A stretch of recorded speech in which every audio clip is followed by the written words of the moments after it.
Why can 15 people who are highly trained and highly motivated do a better job at delivering capability than potentially 5,000 IT people in a big banking organization? Hey guys, today what I'm going to try and do is give you a bit of an explanation of a diagram that actually we've been drawing a lot at 11FS over the last 3 years, which is the banking battlefield. Fundamentally, what's happened in the financial services space is such really sort of once in a generation levels of changes. We've seen massive technological shifts happen through financial services. We've seen huge amounts of regulatory change globally that's actually having such a massive impact in terms of what new players and old players can actually do in this space. We're seeing new competitors being accelerating in terms of their ability to acquire customers and make those incumbent organizations really think differently about what they're doing. And all of this is leading to very different approaches of all of the different people on the banking battlefield for actually how do they have impact. So what we're going to do today is try and give you a bit of an overview of really the changes that are happening and fundamentally what do they mean for your organization. So really this change that we're seeing is really this move from one world to another. I mean, many industries have gone through a very, very similar change, which is, it all starts with good old analog. The analog world was very much about actually physical presence of things. When it comes to different industries that have sort of seen these types of changes, whether it's the newspaper industry or the music industry, actually it's a very, very similar sense. They started with a physical product. It was very easy for people to kind of understand. You buy a thing, you get the physical thing. And actually, if you sort of look at many industries that have really gone through the revolution that the internet has brought about, they've sort of followed a very similar trajectory. After analog, the sort of good days of analog has really come about this digitized world. And actually all of the sort of traits within this digitized world have really borrowed from the forefather, which was analog. Now, if you look at industries like the newspaper industry is a really good example of this. Actually, back in the day, it was about big newspapers. It was about an editor deciding what news was, what stories they thought was actually important. Now, in the digitized world, it was exactly the same. What happened was actually taking paper out of the process, putting on websites and iPads, but really it was about changing just the distribution capability of exactly the same thing that happened before. And if you look at the other industries that are affected in this way as well, if you look at the music industry for a really good example, actually back in the day it was about vinyl, it was about CDs, and actually they were pre-contained works of art in that sense. They were very much defined by what the A&R people and what the music producers decided were the 12 tracks that you needed to buy. In the digitized world, they replicated that one for one. This was about creating another contained setup, meaning really the only thing that was taken out of the equation there was the CD. The distribution was slightly different, but the product was exactly the same in terms of the experience that people had. Now, with all of the different virtues of digital, with all of the different virtues of really what it is that the internet enables, it kind of takes us to a very, very different place. And if you look at the companies and the industries that have gone through this transformation, when they get to this digital place, they need to take some very significant changes in terms of actually what it is to be in that industry and what it means to actually deliver services to people. So when the newspaper industry got to digital, fundamentally it wasn't about physical newspapers. In fact, actually it wasn't about mainstream news either. For many today, if you want news in a digital age, it's about Twitter. It's about going to a place where actually personal recommendations necessarily mean a lot more than the editor sitting somewhere far-flung that don't really understand what you need. In a digital world, you don't go to news. News comes to you. People use Google Alerts that hit their mailbox every morning with very precise things for them. Now, if you take that into the music industry as well, the music industry through the analog world with vinyl to the digitized world with places like iTunes, now that we've arrived with digital music, which is fundamentally something like Spotify, then actually all of the qualities of being able to listen to music is one thing. But actually the fundamental business model, the fundamental constraints of what that product, that service actually is, has been broken down, I think, forever.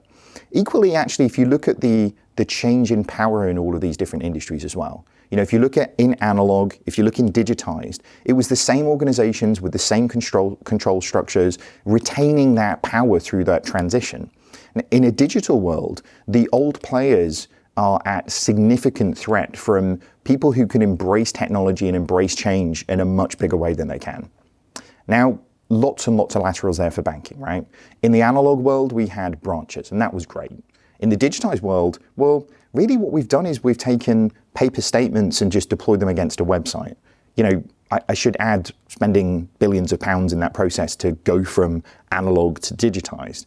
And where many organizations sort of find themselves now, if you're a really big incumbent organization, is within that digitized landscape. Now, the virtues of digital and what a truly digital bank actually is I think we don't know yet. I genuinely don't think we've actually seen that space yet. But actually, because of all of the things that we've seen in other industries, the need to fundamentally change how you deliver services, the need to fundamentally change how you really think about customer experience, and fundamentally how you change the business model that actually accompanies your industry. All of these things that we've seen in other industries is a real sign that actually banking is going to go this way as well. Okay. So if we get onto the banking battlefield now, so in this sort of good old world in analog, there very much really just was one axis. Actually the axis was very much about who had the largest amount of customers. And in this world, it was a very easy battle to play. You had big banks sitting up in this corner, very much who were just worrying about actually each other. Barclays worrying about HSBC or, JP Morgan Chase worrying about Bank of America. Actually, so long as we were just slightly better than the other big tower competitor in the local area, then everything was kind of really good.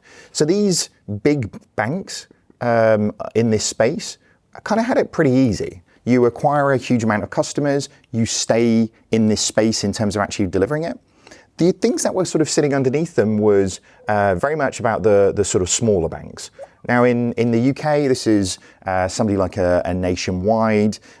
In the US, this is somebody like community banks. These are the guys who are set up for maybe a smaller geography to really start serving customers, but also just being in a space where actually maybe they haven't matured enough in terms of acquired enough customers.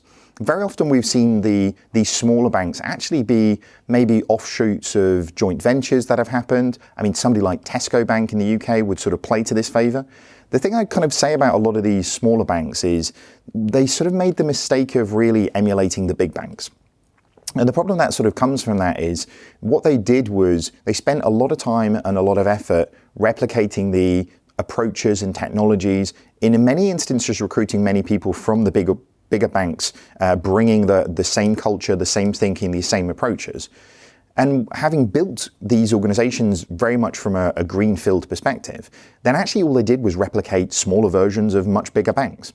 Now in this world, back in the analog days, actually you had some small startups. These were the guys who were sort of disrupting a few things, but actually not really having so much impact. In the grand scheme of things, the big banks were not worried about these people. They were, blips on the absolute radar in terms of where we were. Now, over what's happened in the last 10 years, really, is the analog world has been fundamentally disrupted. And the digital world that we sort of hurtling towards hadn't really been created yet. And we sort of lived in this weird sort of digitized climate, with all of the promise of digital to come, but very much the digitized world sort of sitting here. And actually, on the banking battlefield, these sections very much sort of nicely sort of overlay on this. And really what's happened is the introduction of the digital aim here has brought about this new world, which is digital services. And actually, people and consumers, customers, are now choosing organizations that they want to engage with, not just on what it's like just to buy the product, but fundamentally what is it like to live with this product day in, day out. Now, with the introduction of this new axis, really what happened was these organizations were no longer being created in an analog world. Fundamentally, what happened was many of these startups now live over here. some just sort of sitting in the digitized space, but actually some really living and being born into fundamentally a digital world. Now, when the aim was simple and it was about moving up this hierarchy, acquiring more customers, getting to the top of this pile, everybody kind of knew what the game was. With this fundamental shift and this introduction of this second axis, then actually the startup organizations are starting from a completely different place than the big banking organizations were. And now that everybody is moving to the top right of this diagram, rather than just straight up on this diagram, the game fundamentally changed. Now, the interesting thing for both the big banks and the small banks is, I mean, actually they're in a situation where they have acquired a huge amount of customers. They still have huge amounts of capital to kind of invest in. And really, they've never really been that worried about startups. So the whole wave that happened with fintech was sort of a weird anomaly. You know, it's why we sort of heard so many rhetoric around, well, they'll never scale, or they'll never get customers, or they'll never get funding, or they'll never get their right tech, you know, all of these different excuses. So they really weren't worried about these guys, but they were definitely worried about somebody. And these were the guys who were just sort of looming on the edge here, which is the big tech players. And actually, if you sort of go into any organization, any banking organization, maybe 5 years, maybe 10 years ago, they weren't worried about startups, but they were definitely worried about the Apples, the Googles, the Facebooks of the world. And as it's shown with things that have kind of happened in this space right now, then fundamentally they were right to be worried. You know, recent announcements around everything that's happened with Google and Citi, or with what Goldman Sachs have been doing with Apple, you know, all of these things show that actually massive technology players can stray into the banking battlefield within the place that the financial services organizations used to dominate, and actually move in and out of this industry at will, not really needing to be fully regulated, but actually with brands that people fundamentally love. You know, they have more marketing potential, they have more customers, and this is untread grounds for banks. They're used to being the biggest thing on the block. They're used to being the highest animal in that food chain. And fundamentally, this really changed it. So while these guys were very much sort of distracted with what was happening here, lots of strategies being put together about how do we partner with big tech? Do we partner with big tech? How do we create a big enough moat around what we do to really protect our revenue, protect our customers from people sort of coming and stealing our customers? Then actually what happened was fintech happened. And really what we've seen is the real rise of these guys on both sides of the sort of digitized and digital landscape has just took everybody really by surprise. Now, at this point, when you sort of get to where we get to on this diagram, which is the change of this axis and actually the introduction of all of these different players who can have real significant impact, the plays that actually everybody needs to take are very, very different. Now, traditionally, actually, when you sort of look at a big bank, you know, they do large-scale transformations to move themselves to the right of this diagram.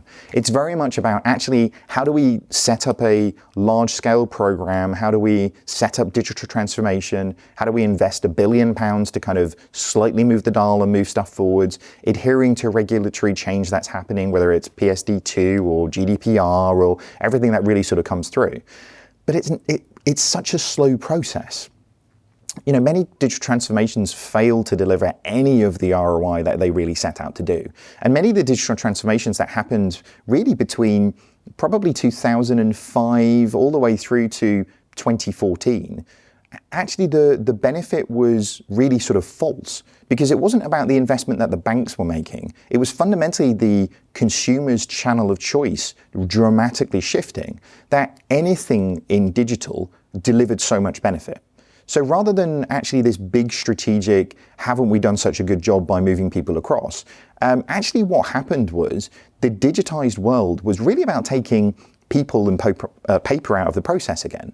This was about moving from a incredibly rich, incredibly warm, incredibly human experience that actually people have through the branch network, and actually moving to a small, self-service, dehumanized process. This is why we've lost 30 to 40% of the functionality that you can do in branch, even today, being delivered through the websites and mobile apps. You know, fundamentally what's happened is, in this digital space, the people have moved out of the way, and actually what's been exposed is pretty bad technology. We should say banks have done such an amazing job of being so successful over the last 300 years, many of them buying other players as they've gone, mergers and acquisitions. But actually what's happened is, because the returns on those things, the ability to continually make billions and billions of pounds, actually tidying up from a technological perspective or truly reintegrating things, finding those cost savings that actually they were really making those mergers and acquisitions for, or even more fundamentally just consolidating technology stacks to be in a situation where actually you're running an efficient capability, has never been there. And this now is the stark difference between what we're seeing with the big incumbent organizations, the big banks and the smaller banks, and the startups that are actually building something from scratch.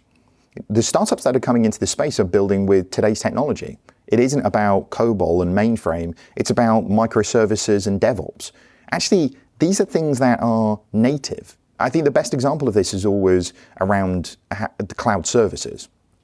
Big banks took 5+ years discussing how this thing was never going to be able to be done because we can never put such sensitive data in such high encryption. And how can we inspect data centers when you're not allowed to know where they are? All of these things. And actually spent so much time and so much effort and so much money going through that process, because the traditional way would be, well, we need 3 different data centers, we need them in separate locations. Fundamentally, every startup, every fintech startup that has started in the last 10 years has started with cloud-based services.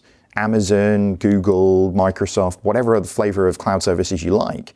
But actually, it's a different place to begin. And when you begin with cloud, when you begin being born into digital, then actually your operating cost, your operational ability are fundamentally different from big banks to startups. And this is the landscape that's shaping out now. You can now see startups doing things in 3 weeks that it will take 3 years in big banks to do. The startup will take £30,000 to make it happen. The big bank might spend 15 to 20 million pounds to make it happen. And this is the real dichotomy that we're now sort of seeing within this industry, which is, it is the proverbial tortoise and hare. The hares don't have any customers, but they have all of the speed and the ability. The tortoise has lots and lots of customers and lots of money, but will move really, really, really slowly. Now, the interesting thing is they can retain that money. That's great. But consumers are the problem. The consumers are moving from the traditional organizations to those startups because of their needs. This digital world is dawning. And it kind of feels like actually the services that customers expect that are being set in other industries, whether it's the music industry or newspapers or even just actually carrying a mobile phone around with you 24/7, 365, it sets a fundamentally different level of expectation for customer service, for the capability that they actually deliver to you, and actually just fundamentally the tone in which they communicate.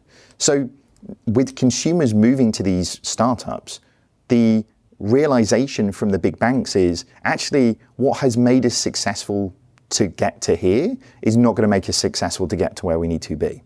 And actually what happens is, when you look at this incremental, year on year investments to move ourselves forward, the thing that we always kind of look at is a startup can go from 0 customers, 0 technology, 0 people, just a good idea, to Chime in the US has got 5 million customers. I think Monzo in the UK have got 4 million customers. These guys are scaling so quickly that the idea would be, well, is it easier to get from here to here and actually scale through all of that pain, all of the regulatory change, all of the customer acquisition, than it would do to spend literally hundreds of billions of pounds to go through this digitized world?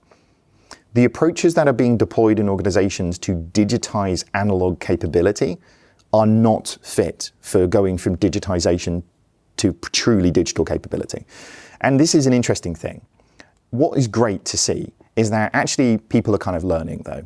This isn't the dogged days of just keep your head down and do the same thing over and over again and expect a different outcome. Many people that we come into contact with now in many really big banking organizations see this and see this with 2020 sort of view and hindsight in terms of actually where the errors have been in the past as well, which is great because it feels like in this generation, we're seeing people take not just a single approach to doing digital transformation. This isn't put your head down, spend your £1 billion, hope you get some ROI. What they're doing, and genuinely the best thing about what fintech and startups bringing into the battlefield has been, is really just showing people that there's a better way. Why can 15 people who are highly trained and highly motivated do a better job at delivering capability than potentially 5,000 IT people within a big banking organization? What is it that has changed in being very aware that this isn't just fundamentally a technology problem? This isn't about technology debt within organizations. It's not about if only we have microservices or we deploy some APIs against a developer community. It's about fundamentally changing the way that change happens within your organization. So many big banks, while plan A might sit over here and it's, continues to be the route that many go, then actually plan B is starting something down here. How do we learn from what the startups have done? How do we create opportunity that allows us to build something very, very new in the knowledge and the comfort that we still have our huge customer bases, we still have our large investment potential, but start something new with all of the advances that have happened from a technological perspective, really sort of birthing a new generation of capability, using new tech, using new advantages from a regulatory perspective, and establishing operations that actually allow people to do those things. I think the most fundamental that most people either get right in this instance or get very, very wrong is that really all of the other things that I've just talked about are just excuses. People talk about tech, they talk about regs, they talk about really being encumbered by those things. But the major thing that actually inhibits big banks is culture. This is the inhibitor for them moving forwards. It isn't about any of those other pieces. And actually, the ones who we really see establishing these things very, very well start from the fundamentals. It isn't about putting 50 people into something on day one. It's about having a small group of people who can create a culture that actually allows the great opportunities that startups bring to big organizations. And once you've got that operational capability, once you've got that culture established, then you can continue to add more and more people to it. So big organizations learning from these new players coming into the market, building out new capability. And if you look at the market, actually somebody like Marcus is a really, really good example of this. The work that Goldman Sachs did to not only fundamentally change what the technological approaches were, actually even what the technology that was allowed to be used within Goldman Sachs, but fundamentally creating a new culture with new aspirations, with new abilities within it, that actually is not just a thing that can be delivered to consumers, but is a Trojan horse for a fundamental cultural transformation and operational transformation within one of the biggest banks on the planet. So now that big organizations had that option A and option B, then actually the abilities for them to facilitate real change within the industry is there and happening. So much to the point that the people that they were most afraid of, these big tech players, actually has become a option C for them. It's no longer about actually the confines of financial services, but actually how do we deliver our services to people with potentially much bigger communities than we do? How do we partner with the Googles or the Apples or, Ant Financials of the world over in China to actually distribute our capability and the relevancy of that to where it is most relevant, which is usually within a community that actually needs those products, needs those services, and needs that capability. So what's really happened in this space is with the introduction of the internet fundamentally into financial services, with the introduction of this second axis looking at really the power and the quality of digital services within these organizations, the opportunities for big banks and big players in this space are greater than ever.